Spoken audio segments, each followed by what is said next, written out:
اور اپنی اولاد کو مفلسی کے خوف سے قتل نہ کرنا، کیونکہ ان کو اور تم کو ہم ہی رزق دیتے ہیں۔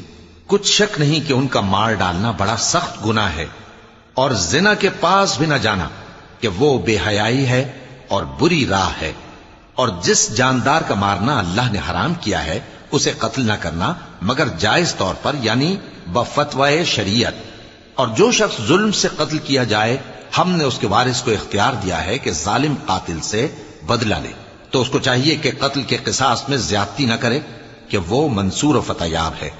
اور یتیم کے مال کے پاس بھی نہ پھٹکنا مگر ایسے طریق سے کہ بہت بہتر ہو، یہاں تک کہ وہ جوانی کو پہنچ جائے۔ اور عہد کو پورا کرو کہ عہد کے بارے میں ضرور پرسش ہوگی۔ اور جب کوئی چیز ناپ کر دینے لگو تو پیمانہ پورا بھرا کرو، اور جب تول کر دو تو ترازو سیدھی رکھ کر تولا کرو۔ یہ بہت اچھی بات